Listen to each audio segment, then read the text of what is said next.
So, in that other little handout, you don't need it, but if a number of you have it, there's a top on one side of the page, it says vision. Thanks. One top of the page, it says vision. And then it has a whole bunch of Hebrew. Look there. Don't turn it over. No cheating. Look on the Hebrew, right? So where it says vision, this is this aspect, a connection to the Torah portion. And by the way, if you want to hear a good Devar Torah, come tomorrow morning for our students, our Benot Mitzvah. They're going to inspire you well. I'm just kind of passing some time. But in this Lech Lecha, the Torah portion, we have this really intensive moment, and we wanted to introduce something to you. But before we share that introduction, let's look at the text.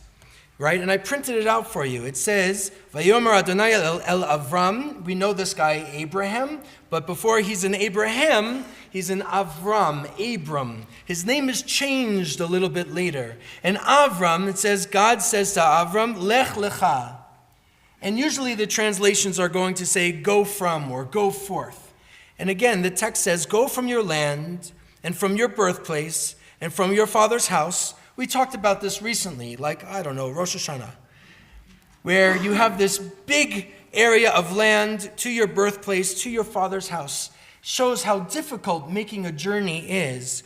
So go from your father's house to the land that I'm going to show you. No GPS yet. There's no maps. God doesn't even say where. Just a land that I'm going to show you. And I'll make you into a great nation, and I'll bless you, and I'll make your name great, and you will be a blessing. And I'll bless those who bless you, and those who affront you I'm going to curse. And all the families of the earth will be blessed through you. And Abram went, as the Eternal had spoken to him, and Lot went with him, his nephew. And Abram was 75 years old. He went out to move across the Middle East at 75 years old. So there's some inspiration. And he went out from Haran, and Abram took Sarai, his wife, and Lot, his brother's son, and all their property that they had accumulated, and the persons whom they had gotten in Haran, and they went out to the land of Canaan. Canaan, eventually becomes the land of Israel, but there is no Israel yet. It's still called Canaan. And then they came to the land. Okay. So there's a few things here that are really very interesting. One of the very first things that everybody is going to talk about is the Hebrew that I bolded, Lech Lecha. Lech is the imperative. It's the command form of the word holech. Holech means to go. Lalechet is to go. Lech means go. Like when I want my dog to go away from me, I say lech, right? So lech is go. Lecha means to you. It could be to you. It could be for you. So there's this idea that somehow God chooses Avram, to start this really amazing, incredible journey. Doesn't say why Avram was picked. Doesn't say what's so special about Abe. It just says, I want you to go forth and journey. I want you to start a process that's going to be beautiful and exciting. It's going to have its challenges. It's not always going to be easy. Any of us who has ever made a transition, which is all of us, knows that making those turns aren't so easy. And yet, Abram's like, okay, I'm in. Packs up all of the stuff, all of the servants, all of the staff, and moves to Canaan, where there's nothing. There's nothing great about the area so necessarily. There's a lot of desert there. It's kind of a rough life, and he goes at 75 years old. It's kind of an amazing thing. If you think back and consider our lives, that's kind of incredible. This journeyer, this seeker, the one who's willing to go forward by looking within, Lech Lecha, go to you. Who are you? Where do you want to go in your life? How are we going to live with purpose and meaning and dignity in this life? Where are you going? He doesn't know, but the journey can be important. The journey forward. And we know that it's important because in verse 2 it says, I'll make you a great nation. So we know that this purpose because God is making a promise. God is making a promise that Avram is going to be able to build something. That there's going to be an extraordinary, number of people that are coming afterwards, not just the Israelites, not just the Jews. Remember, Abraham is the father of 3 peoples, Jews, Christians, and Muslims. It's kind of an incredible story. And we all think back and go back to Abram and this journey. He starts a people. He creates a vision. He creates a sense of having a destiny and being tied to one another. And we can see all of these things if we open our eyes wide enough to see that we also have journeys to go on. We have to make our place in this world. We see it for our own people. And then there's a transition. And there's highs and lows like every other transition. But now look at this bottom text. It says Rabbi Lord Jonathan Sacks. Jonathan Sacks was the chief rabbi of Great Britain. We see Abram starting a journey, and Sacks is going to have another message. And he's not talking about Avram, he's talking about Moses. This is what he says. At the end of his life, Moses recognized one great failure of his leadership. He had taken the Israelites out of Egypt, but he hadn't taken the Egypt out of the Israelites. He had changed his people's fate, but he hadn't changed their character. He now realized that for this to happen, there would have to be a different kind of leadership, one that handed back responsibility to the people as a whole and to the elders, the leaders, the seniors in particular. So as long as there is a Moses performing miracles, the people do not have to accept responsibility for themselves. In order for them to grow, Joshua, that's Moses' lieutenant, Joshua would have to engage in participative leadership, encouraging diverse views and listening to them, even if that meant going more slowly. Moses took them out of Egypt, but couldn't take the Egypt out of the people.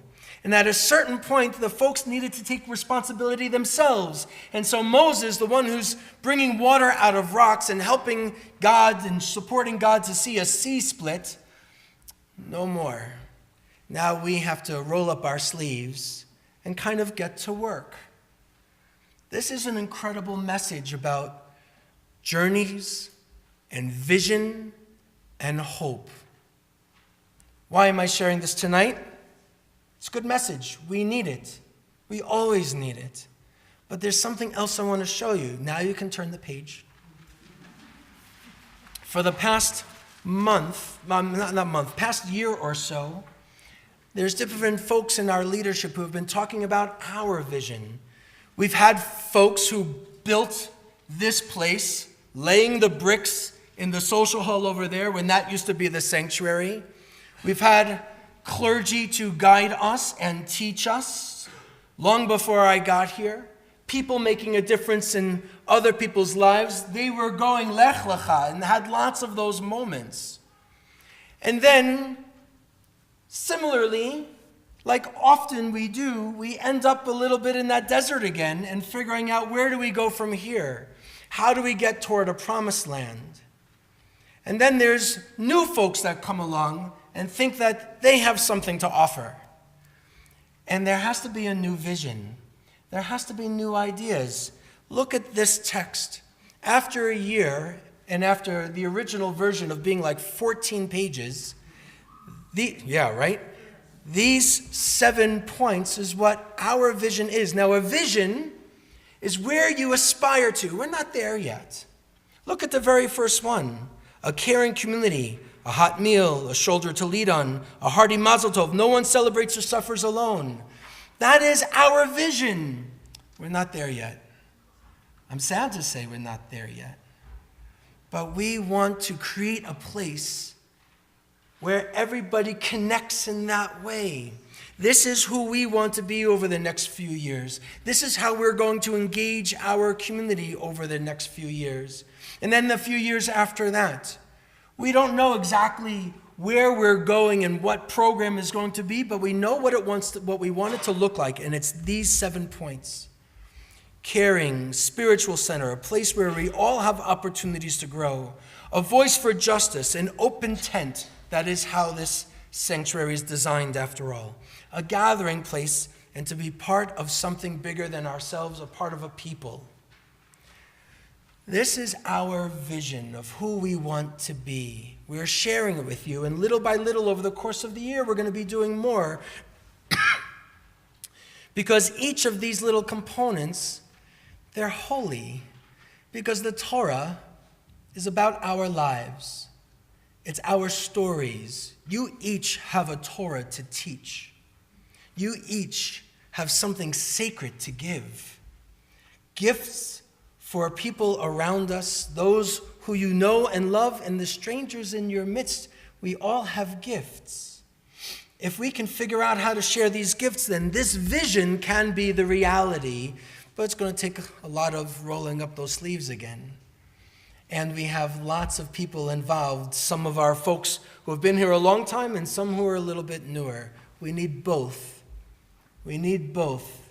We can't just leave in Egypt. We have to journey toward a promised land. So I can assure you there ain't no magic in this. There isn't going to be any easy solutions, but it's holy work to build this congregation. It is sacred to invest in this kind of a congregation. We want you to know our vision. We want you to share in that vision. We want you to help make that vision a reality. And it all starts with Avram and Sarai, their faith. They're willing to take a risk to move forward, not knowing where they're going. And then it needs folks like Moses and Joshua to know that there are transitions that are happening and we have a different reality and there are different needs. So how are we going to move forward then? So I hope that you take this home and look at it and talk about it and share it. And for your friends that might not have been here tonight, say, hey, check this out because this is something special. We want you to be a part of it. I do believe that will bring many great blessings to our people, to our congregation, to Boulder, to the Reform movements. There's wonderful things here. But most of all, it can move us because we're the journeyers. It's our lives that matter. So I hope that you share in this and you help to make it that reality. Let's turn back